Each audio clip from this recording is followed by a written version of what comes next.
Hello my friend, I am Dominic Toretto. Don't forget to subscribe Arif Yohamart. And I will race for you. Thanks. Assalamualaikum warahmatullahi wabarakatuh. Bertemu kembali bersama Arif Yohamart yang ganteng dan lucu. Kali ini kita akan melanjutkan cerita Angga dan Arini yang berjudul dengan Kawin Kontrak, episode keempat. Karya dari seorang wanita bernama V. Handayani. Dan subbab kali ini adalah Ruang Rindu. Selamat menikmati sahabat Yoha. Ciao.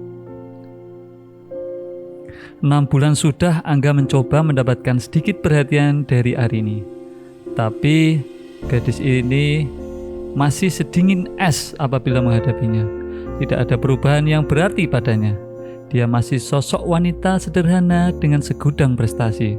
Dia lebih memilih menjadi pegawai biasa daripada mengiyakan tawaran Benny untuk menjadikannya sekretaris pribadi. Waduh, itu Arini kan? Tunjuk Benny di suatu sore kala ketika eksekutif muda dan tampan itu secara tidak sengaja berjalan di kawasan wisata kota tua.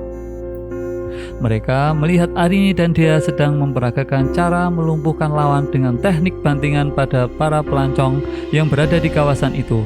Rupanya Arini adalah salah satu pemegang sabuk hitam di suatu sanggar bela diri terkenal. Rambut panjangnya yang digelungnya membuat wajahnya semakin cantik dan manis. Benny nampak terpesona melihatnya. Dia lalu mendekati Arini dan menegurnya. "Nanti kalau di kantor ajarin gue juga ya," katanya santai begitu berada di hadapan Arini. Arini nampak terkejut melihat ketika pembinanya tengah memperhatikan dirinya. Dia hanya tersenyum dan menyapa ketiganya. "Selamat sore, Pak." "Pantesan kamu ditelepon gak nyaut-nyaut. Sekalinya lagi nyiksa teman sendiri," canda Benny. Arini hanya tersenyum. Dirinya akhirnya tidak menolak ketika para pemimpinnya itu mengajak dirinya dan semua teman-teman seperguruannya untuk ke kafe di kawasan kota tua itu. Angga tidak pernah melepaskan pandangannya pada Arini. Secara pelan rasa sukanya mulai tumbuh.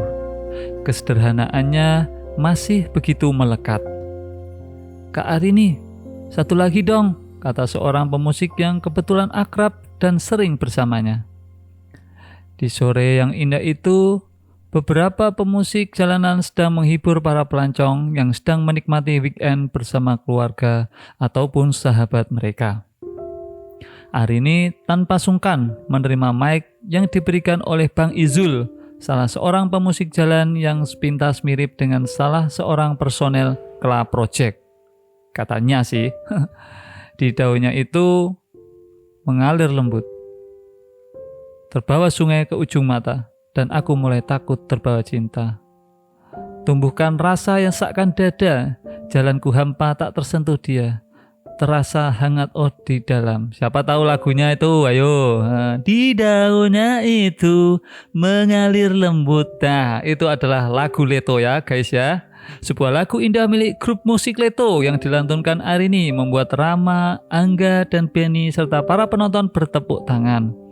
Angga dengan rileks mengambil gawenya dan merekam Arini yang nampak begitu santainya membawakan lagu itu. Kecantikan yang dipancarkan Arini sangat mempesona. Rama yang melihat apa yang dilakukan Angga nampak menyikut pinggang Benny dan keduanya hanya tersenyum jahil. Selepas lagu tadi, Arini hanya tersenyum dan mengangkat tangannya ketika mereka memintanya membawakan satu buah lagu lagi. Dia lalu kembali ke kelompoknya kemudian berpamitan pada para pemimpinnya. "Ikut kami saja, Rin," kata Pak Rama menawarkan jasa. "Terima kasih banyak, Pak. Kami beramai-ramai naik kereta saja, Pak. Terima kasih," sahutnya lembut. Kepergian Arini dan kelompoknya diantar dengan pandangan mata ketiga lelaki tampan tersebut. "Plonga-plongo ndelok wong ayu mulai." Kasihan deh lo. "Buset dah, baru kali ini gue ditolak cewek kampungan," kata Rama sambil menggaruk-garuk kepalanya yang tidak gatal.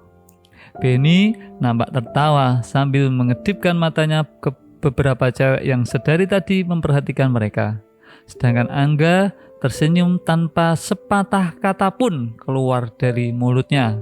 Tapi dia ngeretek di batin. Dentuman musik di kafe langganan mereka sama sekali tak membuat Angga bisa melupakan sosok Arini. Berulang kali diputarnya rekaman kala Arini melantunkan lagu tadi.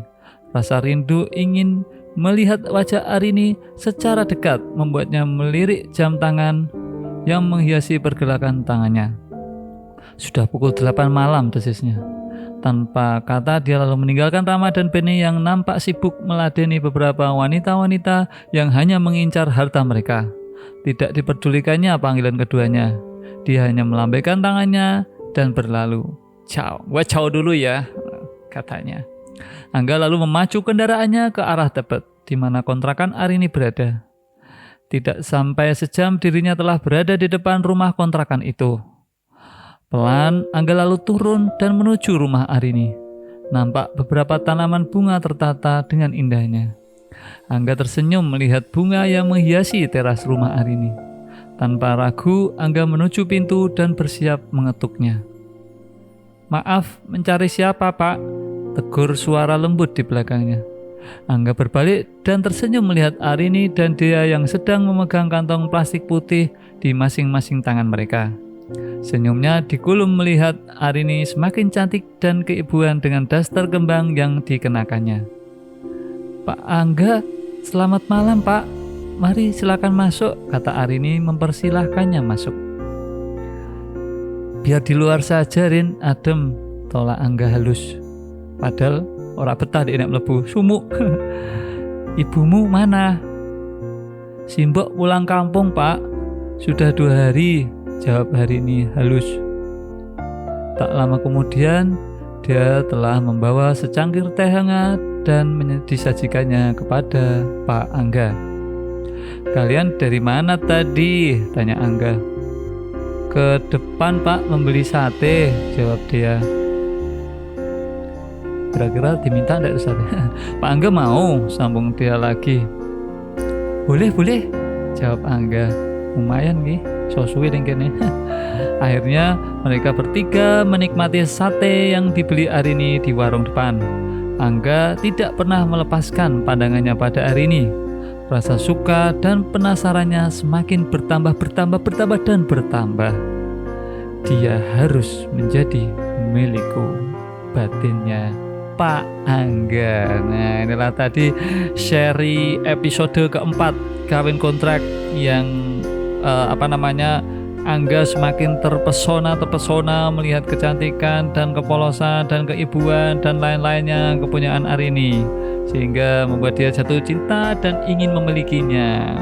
Nah, ini ada yang mau lanjut lagi, tunggu episode 5 ya. Ciao, akan saya nyanyikan lagi tadi ya. Wait. Di daunnya itu mengalir lembut, terbawa sungai ke ujung mata, dan aku mulai takut terbawa cinta. Cie. Jenengku Saitama. Aku bolone Ariev Yohamart. Tugasku menyelamatkan bumi. Jadi, ojo lali subscribe channel iki yo. Pokoke jos dijamin aman.